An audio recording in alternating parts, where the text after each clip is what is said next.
മഫ്തയിട്ട് ഓണപ്പരിപാടിയിൽ നൃത്തം ചെയ്യുന്ന പെൺകുട്ടികൾ, ജുമാ വിത്ത് ഓണം, ഇങ്ങനെയുള്ള കാഴ്ചകൾ ഒരുപാട് കാലമായി നമ്മൾ കാണുന്നതാണ്.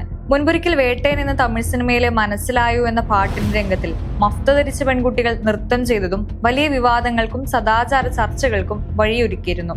എന്നാൽ വാമന ജയന്തിയായി ഓണം ആഘോഷിക്കണമെന്ന് പറയുന്ന തീവ്ര നിലപാടുകാരുടെയും അതേസമയം ഓണം അന്യമത ആഘോഷമാണെന്നും മുസ്ലിങ്ങൾ പങ്കെടുക്കരുതെന്നും പറയുന്ന മതപണ്ഡിതന്മാരുടെയും അഭിപ്രായങ്ങളെ പൂർണ്ണമായും തൃണവൽക്കരിച്ചുകൊണ്ടാണ് നമ്മുടെ യുവത്വം ഒരുമയുടെയും ചേർത്തുപിടിക്കലിന്റെയും ആഘോഷമാക്കി ഓണത്തെ മാറ്റിയെടുക്കുന്നത്.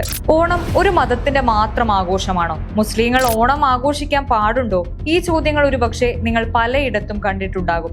ഓണം കേരളത്തിന്റെ ആഘോഷമാണ്, അല്ലാതെ ഏതെങ്കിലും ഒരു മതത്തിന്റെ മാത്രം കുത്തകയല്ല എന്ന് നമ്മൾ എത്രയോ കാലമായി അഭിമാനത്തോടെ പറയാറുണ്ട്.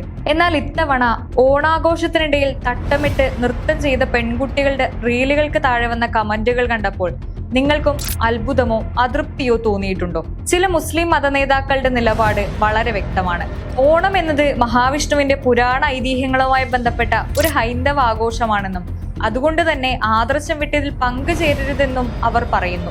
ഇതര സമുദായങ്ങളുടെ മതപരമായ ആഘോഷങ്ങളോട് സാമീപ്യം പുലർത്തുന്നത് ഇസ്ലാമിൽ നിന്നും പുറത്തു പോകുന്നതിന് തുല്യമാണെന്നും കുട്ടികളെ ഇത്തരം ആഘോഷങ്ങളിൽ നിന്ന് തടഞ്ഞു നിർത്തണമെന്നുമാണ് അവരുടെ വാദം. തട്ടമിട്ട പെൺകുട്ടികൾ പൊതുമധ്യത്തിൽ തുള്ളിച്ചാടുകയും അർമാദിക്കുകയും ചെയ്യുന്നത് ശരിയല്ലെന്നും നമ്മൾ മതത്തിൽ അധിഷ്ഠിതമായി ജീവിക്കണമെന്നും അവർ ആഹ്വാനം ചെയ്യുന്നു.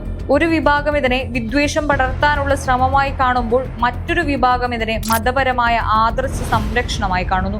കോളേജുകളിലും കൂട്ടായ്മകളിലും സുഹൃത്തുക്കൾക്കൊപ്പം ചേർന്ന് പാട്ടുപാടുകയും നൃത്തം ചെയ്യുകയും ചെയ്ത പെൺകുട്ടികളെ കേന്ദ്രീകരിച്ചാണ് ഇപ്പോൾ സൈബർ ഇടങ്ങളിൽ വലിയ ചർച്ചകൾ നടക്കുന്നത്.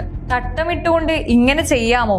മതവിശ്വാസം നിരക്കുന്നതാണോ ഇതൊക്കെ തുടങ്ങിയ ചോദ്യങ്ങളോടെയാണ് ചിലർ വലിയ വിമർശനങ്ങളും സദാചാര ഉപദേശങ്ങളും കമന്റ് ബോക്സിൽ നിറയ്ക്കുന്നത്. എന്നാൽ ഈ വിലക്കുകൾക്കിടയിലും കേരളത്തിലെ സ്കൂളുകളിലും കോളേജുകളിലും കാണുന്നത് തികച്ചും വ്യത്യസ്തമായ ഒരു ചിത്രമാണ്.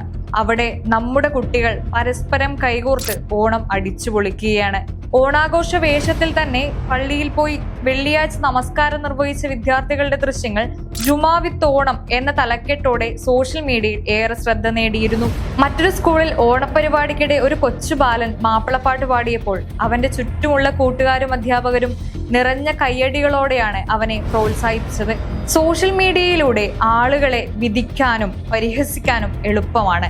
എന്നാൽ ഒരു പെൺകുട്ടിയുടെ വ്യക്തിത്വത്തെയോ അവകാശങ്ങളെയോ ചോദ്യം ചെയ്യാൻ ആർക്കും അധികാരമില്ല. ഈ സൈബർ സദാചാരക്കാർക്കെതിരായി ഇന്ന് അതേ പെൺകുട്ടികൾ തിരിച്ച് മറുപടി കൊടുക്കുന്ന കാഴ്ചയും നമ്മൾ കാണുന്നുണ്ട്. വേർതിരിവുകൾ ഉണ്ടാക്കാൻ ശ്രമിക്കുന്ന ശബ്ദങ്ങളെ പ്രതിരോധത്തിലാക്കാൻ കെൽപ്പുള്ളവരാണ് ഇന്നത്തെ തലമുറ. അതുകൊണ്ട് തന്നെ അവരെ ഇതൊന്നും ബാധിക്കുന്നേയില്ല. എന്നാൽ ഇത്തരത്തിലെ പെൺകുട്ടികളെ സാമൂഹ്യ മാധ്യമങ്ങളിലൂടെ കടന്നാക്രമിക്കുന്നവരിൽ മുസ്ലിങ്ങൾ മാത്രമല്ല, ചില സംഘപരിവാർ കേന്ദ്രങ്ങളിൽ നിന്നും ശക്തമായ വിമർശനങ്ങൾ ഉയരുന്നുണ്ട്. മുസ്ലിം പെൺകുട്ടികൾ നൃത്തം ചെയ്യുന്നത് തന്നെയാണ് അവരെയും ഹാലിളക്കിയത്. കേരളം ഓണം ആഘോഷിക്കുന്നത് ഒത്തൊരുമയുടെ ഉത്സവമായിട്ടാണ്. ഒരുമിച്ചിരുന്ന് പൂക്കളമിടാനും ഒരേ താളത്തിൽ കൈകോർത്ത് ചുവട് വെക്കാനും ഇവിടെ ആർക്കും പ്രത്യേക അനുമതി പത്രം ആവശ്യമില്ലായിരുന്നു. എന്നാൽ തട്ടമിട്ട പെൺകുട്ടികൾ സന്തോഷത്തോടെ ചുവട് വെച്ചപ്പോൾ ചിലരുടെ കണ്ണുകളിൽ അത് സദാചാര ലംഘനവും മറ്റു ചിലർക്കത് തങ്ങളുടെ ഇടത്തിലേക്കുള്ള കടന്നുകയറ്റവുമായി മാറി. ഒരറ്റത്ത് മതപരമായ ശുദ്ധിവാദവും സദാചാര ചട്ടക്കൂടുകളും ഉയർത്തിപ്പിടിച്ച് കലയെയും പെൺകുട്ടികളുടെ സ്വാതന്ത്ര്യത്തെയും വിലക്കുന്ന തീവ്ര യാഥാസ്ഥിതിക നിലപാടുകൾ, മറ്റൊരറ്റത്ത് ഇത് ഞങ്ങളുടെ സംസ്കാരം മാത്രമാണ്, ഇതിൽ മറ്റാർക്കും സ്ഥാനമില്ല എന്ന് വാദിക്കുന്ന വർഗീയ ചേരുതിരിവുകൾ. നിങ്ങളൊന്ന് ശ്രദ്ധിച്ചാൽ മനസ്സിലാകും. പരസ്പര വിരുദ്ധമെന്ന് തോന്നിക്കുന്ന ഈ രണ്ടു കൂട്ടരും സംസാരിക്കുന്നത് ഒരേ ഭാഷയിലാണ്. മനുഷ്യരെ തമ്മിലടിപ്പിക്കുക, ഒരുമിച്ച് നിൽക്കുന്നവരെ അകറ്റുക, പെൺകുട്ടികളുടെ സ്വയം പ്രകാശനങ്ങളെ ഭയപ്പെടുക. ഓണം എന്നത് ഒരു മതത്തിന്റെയോ ഒരു പ്രത്യേക വിഭാഗത്തിന്റെയോ മാത്രം ആഘോഷമല്ല. അത് മലയാളിയുടെ മണ്ണും മനസ്സും പങ്കിടുന്ന കാർഷിക സംസ്കാരത്തിന്റെയും സമത്വ സങ്കല്പത്തിന്റെയും പ്രതിഫലനമാണ്. സൗഹൃദ കൂട്ടായ്മകളെ ഇല്ലാതാക്കാനാണ് ഒരു വശത്ത് മതത്തിന്റെ പേരിൽ വേലികെട്ടുന്നവരും മറുവശത്ത് രാഷ്ട്രീയ ലാഭത്തിനായി വിദ്വേഷം വിതറുന്നവരും കൈകോർക്കുന്നത്. തട്ടമിട്ടും മുണ്ടുടുത്തും പരസ്പരം ചേർന്നു നിന്ന് ചിരിയോടെ നൃത്തം ചെയ്യുന്ന പെൺകുട്ടികളാണ് യഥാർത്ഥ കേരളം. വിദ്വേഷത്തിന്റെ ഇരുണ്ട മതിലുകൾക്കല്ല, പരസ്പര സ്നേഹത്തിന്റെയും ഒരുമയുടെയും ഈ താളത്തിനാണ് ഇവിടെ എക്കാലവും നിലനിൽപ്പുള്ളത്.